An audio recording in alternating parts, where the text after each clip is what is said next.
Hello everyone, Tim Meyer here. First of all, thank you to Sadie for inviting me to participate in her 2021 Celebrate Horror. Very excited to be here.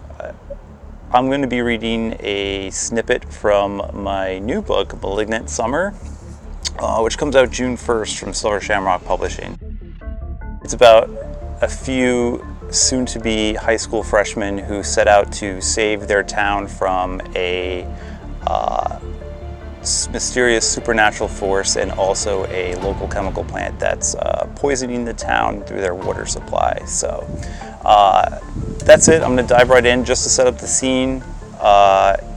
In the beginning of the book, there's a scavenger hunt that's taking place, and a few of the high school students are dropping clues around town, and they've arrived at a graveyard to hide one of the clues. So, without further ado, look at this, Randall said, hopping over a headstone with a flat top. Just beyond it, a dome-shaped mausoleum stood almost by itself, off the pathway that guided visitors through the graveyard. The structure looked new, misplaced in this section where a lot of the older headstones rested, some of them dating back to the 18th century. This did not help Alfie's case, not in the least. Chills tore his arms and legs. A shiver coiled around his spine like a curious python, slow and searching. Jolts of fear hit him like lightning. This place is perfect, Randall told him, that smile never fading. Alfie wanted to sock him one, punch him in that stupid grin, and hopefully knock some sense into him as a bonus. Couldn't he tell they were in danger? That each second out here was one less second they had of escaping? No, Randall was clueless. He didn't see it, Alfie thought. He didn't see her. Who's going in? Randall asked. In? Alfie heard his heartbeat in his ear. What do you mean, in? Dude, it's a crypt. That's the perfect place to leave the last clue. I'm not going in that thing. Come on. No fucking way. Are you nuts? Haven't you been listening to a thing I've said? There's something not right about this place. Dude, no way. I'll head back, man. Wait in the car.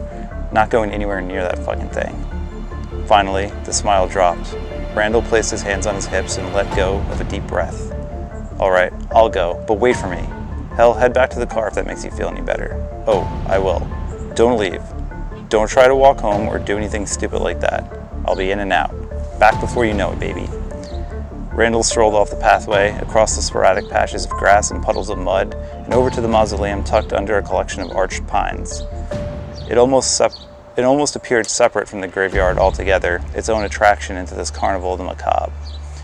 Alfie thought the dome-shaped structure looked unusual shiny considering its surroundings, like a bright penny sitting atop a mound of dull nickels and dimes, but it still wasn't the craziest thing he'd seen that night, or thought he'd seen. He still wasn't convinced the woman on the hill was the figment of his altered mind. It's open, Randall called, unable to strip the giggle from his voice. As he watched Randall open the mausoleum door and fade into the dusky darkness behind it, Alfie backed away toward the path that would lead him to the car. It felt wrong leaving his friend behind, but the darkness was calling, whispering, divulging secrets, things he did not want to hear. She was in his head now. She, Mother. He turned and ran to the Civic without looking back. Come on, Alfie said, checking his Nokia.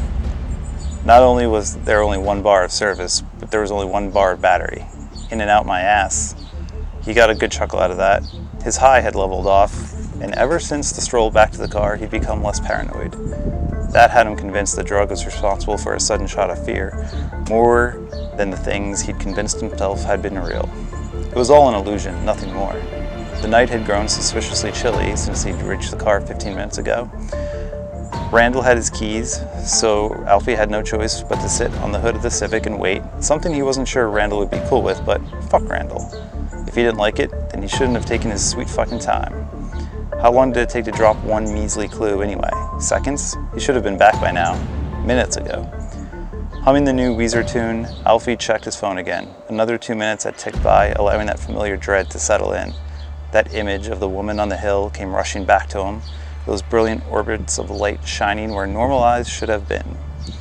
The veins in her face bulging like black leeches stuffed from bloody feasts. That rip across her midsection, as if she'd been surgically tampered with. The way her clothes were tattered and torn, appearing as if she'd climbed out of a grave, or out of the mausoleum. Alfie went rigid, his back straightening as if a metal rod had been drilled through his core. A sensation that felt like a bucket of cold water being dumped over him quickly washed his nerves. He suddenly sobered up, became alert and ready to react to anything this dark summer night would hurl at him.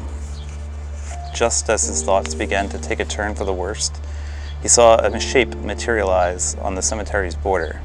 It was Randall.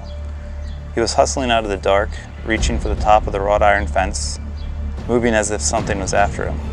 Randall scaled the barrier between the living and the dead and hurled himself over the top. He hit the ground awkwardly, rolled his ankle, and went right to the ground, tumbling down a short decline.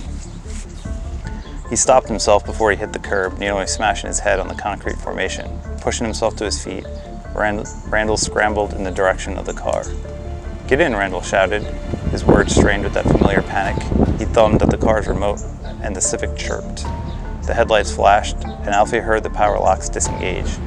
He ripped open the door and dove inside, slamming it behind him as if something sinister were closely following, seeking access to the Civic and the warm body inside. Before Alfie could locate his friend, Randall was already in the driver's seat, cranking the engine. "What is it?" Alfie asked. "Did you see something?" Randall didn't respond. Didn't do anything save for throwing the car in drive. The tires howled as he punched the gas and sped off, leaving the cemetery in the rear view. "What?" Alfie asked again. "What is it?" Randall refused to answer. His smile had left him, vanished without a trace. No evidence it had ever been there.